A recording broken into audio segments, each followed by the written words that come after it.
آج کا ہمارا ٹاپک ہے 10واں حصہ یا دہ یقین، جو کہ ہر انسان کے لیے ایک ترقی کا وسیلہ ہے۔ یہاں پر ابراہیم نے خود بویا، ابراہیم نہ بھی بوتا تو کوئی بڑی بات نہیں، لیکن اس نے خدا کے قانون کو فالو کیا اور اس نے کہا جو کچھ خداوند تو نے مجھے دیا اس میں سے میں تیرے حضور لاتا ہوں۔ کیا خدا بدل جاتا ہے؟ بائبل کہتی ہے خدا کل آج بلکہ ابد تک ہے، وہ کبھی بھی بدلتا نہیں ہے۔ ملک صدق نے کہا کہ تیرے دشمنوں کو جو تیرے ہاتھوں میں خدا نے کر دیا ابراہیم مبارک ہے۔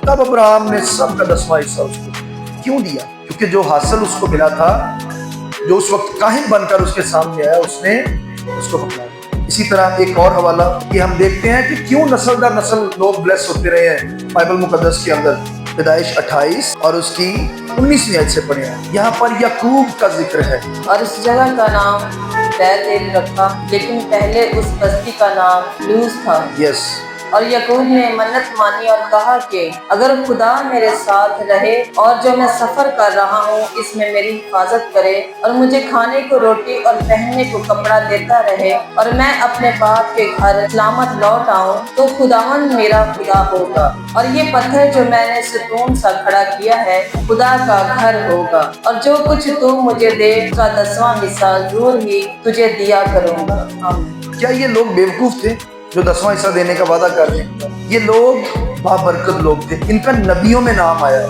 ہمارا تو ہمارے خاندانوں میں نام نہیں بنتا، نبی بننا تو بڑی دور کی بات، یہ نبیوں کی بات ہو رہی ہے۔ اگر نبی دے سکتے تو سانوں کی ہم جب بوتے ہیں اس نیت سے بوئیں کہ ہم خدا کے لیے کریں، کیونکہ بائبل مقدس بیان کرتی ہے کہ جو بھی کرتے ہو کام کرو یا کلام کرو یہ جان کر کرو کہ خدا کے لیے کرو، کسی انسان کے لیے۔ کیا خدا ہمیں دیتا نہیں ہے؟